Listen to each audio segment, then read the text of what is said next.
Okay, start off, a combat controller is the air-ground interface. So I was embedded with an Army Special Forces unit who were mentors to an Afghan commando unit, which are elite infantry mirrored off the U.S. Army Rangers. We were tasked to take part of a spearhead, a big, large battle plan in mountainous provinces east of Kabul. The plan was to go in, cordon and search, to sweep through the village, putting an Afghan face on it, let the Afghans work with the Afghans, let them know that the government of Afghanistan cares about them, don't support the Taliban, and try to also gather some intelligence. We were briefed prior to going in that there was maybe 10 to 15 fighters in the area. Unfortunately, when the sun came up, when we were actually moving through the village, enemy fire picked up and didn't cease for about 14 hours. We suffered Afghan casualties. Two Afghan commandos were killed in action. 3 Afghan commandos were severely wounded. Fortunately, we were able to get them medevaced, and they're all alive today. And really, I owe that success to my Special Forces teammates that were out there, as well as the Afghan commandos. Everyone that day performed heroically. It was the direst of situations.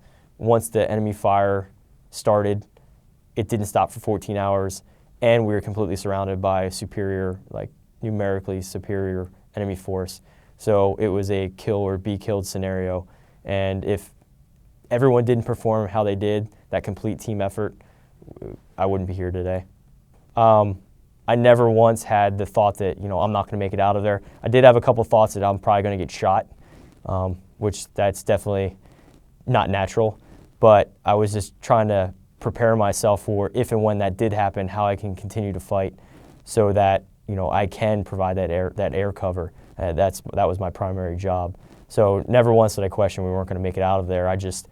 We were all expecting, by the nature of what we were experiencing and had experienced up to that point, that there was high chances that we were going to suffer casualties, and more than likely I'd be one of them. I was just angry. It was like, what are they doing? Shooting at us, shooting at my teammates. And that's when the muscle memory kicked in, and I knew exactly what had to be done. With the years of training, prior combat deployments, prior combat operations prior to this, it just took over. It was, defend my teammates, go after the enemy. When the ground force commander made the call that we can't stay here any longer, we're almost out of ammo, we need to get to the exfiltration helicopter landing zone to hopefully get out of there to fight and we knew we were going to have to fight our way out. We knew we were going to have to fight uphill. We've been getting shot at. We were soaking wet for 14 hours at this point, or 12. And I'm thinking, well, let's just stay here and keep slugging it out with the enemy. It's going to be dark soon, and I'll be able to really inflict some more pain on them. Unfortunately, we were running out of ammo. It was the right call. And before we had to run uphill out of there, I definitely thought, well, probably going to get shot. Get your mind ready, and you need to find a way to push through whatever's about to happen and keep just doing what you're doing.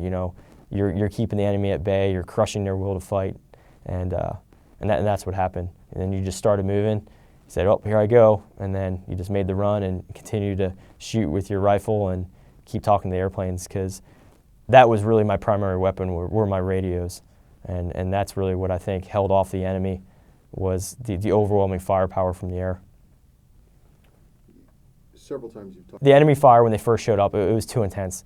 The enemy knew that the helicopters were around, that they were trying to get wounded out, and they were trying to target the helicopters. So I knew that I had to continue engaging the enemy positions, or we're going to have our commandos die and potentially have a helicopter shot down. So not a good situation at all. So they went back and got fuel.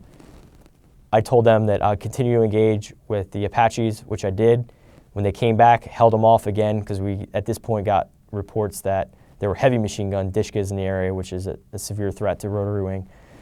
Neutralize as many threats, and I just made the call that working with the medics that we have to try it.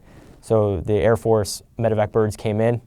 Unfortunately, with the wind, the rain, how we marked the HLZ, they just couldn't see it. And the HLZ wasn't what everyone was used to, because we're basically on a mountainside. It was very tight, very narrow, a lot of obstacles, and unfortunately they didn't see it. So they went back. I had to come up with a plan. The medics are like, these guys are going to die, we need to get them out of here now. So I knew what had to be done, and it's a technique that I used in other times. I had to get them eyes on me. So I let both parties know, hey, I'm going to bring them in again, let me know when you're ready. the helicopters, I'm going to move out, I'm going to get you eyes on me. When I get eyes on me, I'll be able to get you onto the HLZ. And all parties acknowledged, and then that's what happened. So as the helicopter came in, I moved out into the open, and really, due to the terrain, no one really had cover. Unless you were in a building hiding, you had no cover, which no one did. Everyone was out in the open.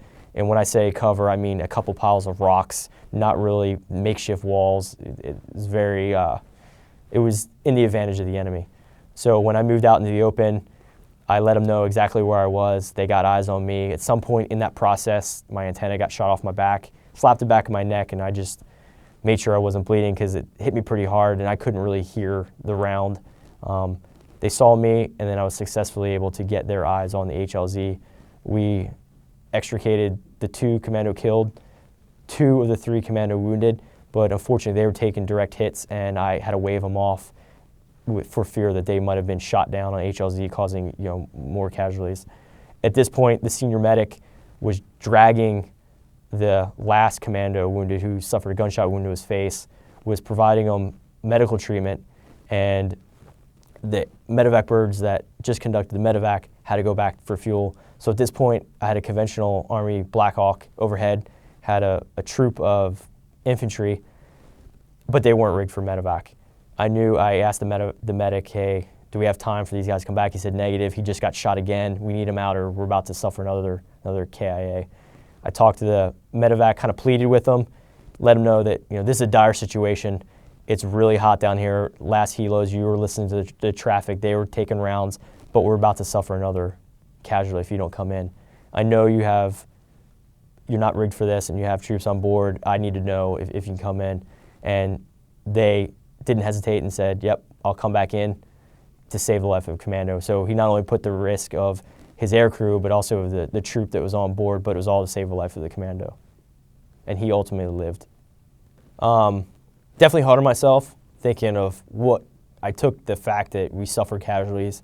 There was a lot of close calls, always heavier in mind, because my initial concept of success was, my goal for that whole deployment was no casualties whatsoever, be it, Army Special Forces or commandos, because there is no difference between the two. They're all my teammates. So I definitely took it hard for the first couple of days, trying to think of, going back over how I executed it, how I utilized assets, things of that nature, and kind of dirt dove. And there were some lessons learned, but at the end of the day, I did everything I possibly could to save their lives. And I'm proud that we all made it out of there successfully. It's unfortunate we did take some casualties, but once we were told the overwhelming enemy force and all the other post-mission atmospherics we got from intelligence, we realized the situation that actually had happened. So that helped me deal with the stress of the situation. We had to go back out and conduct another operation. So there's no time to sit and contemplate. You just have to basically take notes and say, next time I go out, I'm not going to make this mistake. I love serving my country. I don't think there's anything more honorable than that. I was offered the opportunity to attend undergraduate pilot training and become a member of the 104th Fighter Squadron in Baltimore, Maryland Air National Guard. They fly A-10s.